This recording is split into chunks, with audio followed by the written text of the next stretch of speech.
안녕하세요, 코딩 따라하기입니다. 오늘은 코딩에 도움이 되는 윈도우 단축키를 정리해 보겠습니다. 코딩할 때 단축키를 사용하는 가장 큰 이유는 키보드 위에 있던 손이 마우스로 왔다 갔다 하는 것을 최소화해서 좀 더 빠르고 편하게 코딩하는 것입니다. 코딩을 하다가 마우스를 쓰게 되는 가장 큰 이유 중에 하나가 바로 이런 상단에 있는 메뉴들을 사용할 때 마우스를 많이 사용하게 됩니다.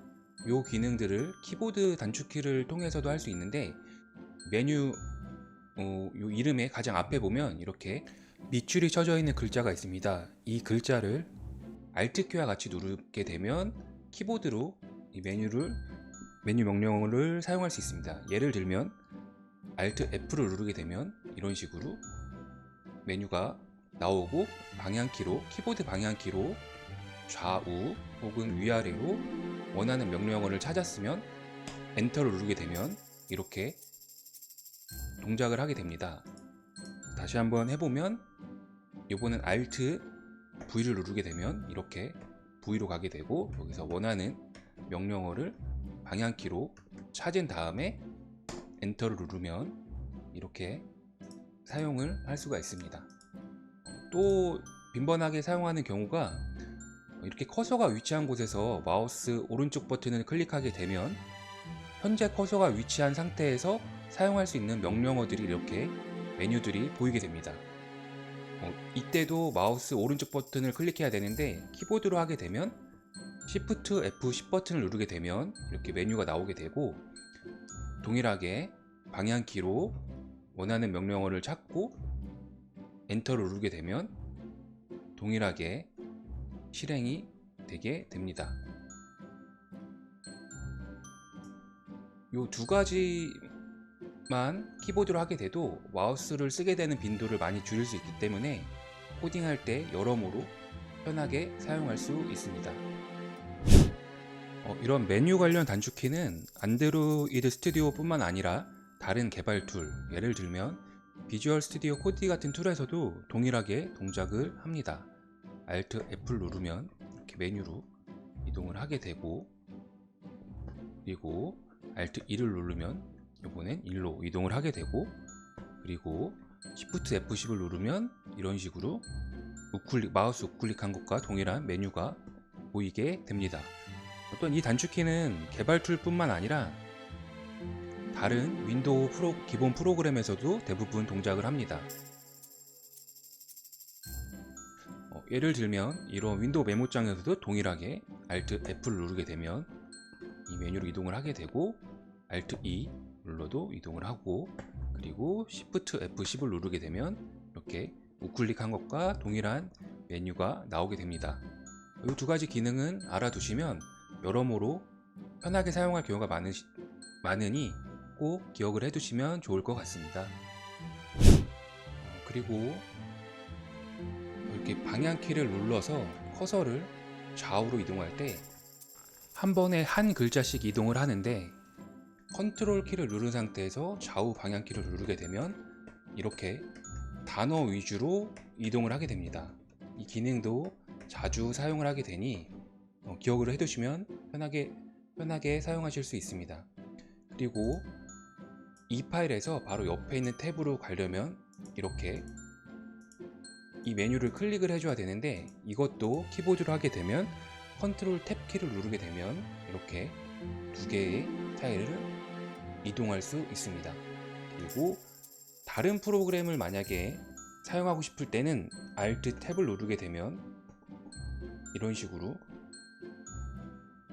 지금 현재 열려있는 다른 윈도우 프로그램들을 키보드만으로 이동할 수 있습니다. 그리고 종료할 때도 꼭 이 X자를 클릭하는 게 아니라 Alt F4를 누르게 되면 바로 종료가 되게 됩니다. 파일 관리를 위해서 윈도우 탐색기를 많이 사용하게 되는데, 이번에는 그 윈도우 탐색기 관련 단축키를 알아보도록 하겠습니다. 키보드 좌측 하단에 컨트롤 키와 Alt 키 사이에 있는 윈도우 로고가 그려져 있는 키를 윈도우 키라고 합니다. 그 키와 알파벳 E 버튼을 누르게 되면 이렇게 파일 탐색기가 바로 열리게 됩니다. 여기서 방향키를 사용하면 원하는 폴더로 이동할 수 있고, 해당 폴더로 들어가려면 엔터를 누르면 됩니다. 그러면 이런 들어가게 되고, 다시 또 폴더 들어가려면 엔터, 그리고 이전 폴더로 이동하려면 Alt 좌측 방향키를 누르게 되면 바로 이전 폴더로 이동하게 됩니다. 그리고 여기서 원하는 파일을 누르고 엔터를 누르게 되면 바로 파일이 열리게 됩니다. Alt F4를 누르면 프로그램이 종료가 하게 되고, 그리고 여기서 이제 가장 많이 사용하는 경우는 파일을 두고 컨트롤 C를 누르면 복사가 하게 되고, 다른 폴더로 이동한 이후에 컨트롤 V를 누르게 되면 해당 파일이 붙여넣기가 돼서 복사가 되게 됩니다. 그리고 이 파일이 선택된 상태에서 딜리트 키를 누르게 되면 파일이 바로 삭제가 되게 됩니다. 다시 이전 폴더로 가서 이번에 이 폴더를 지울 때도 동일하게 폴더에 커서가 놓인 상태에서 딜리트 키를 누르게 되면 파일이 지워지게 됩니다. 그리고 파일 이름을 변경하는 경우도 있는데, 그럴 때는 F2를 누르게 되면 이렇게 파일을 변경할 수 있는 상태가 되고, 여기서 파일 이름을 변경을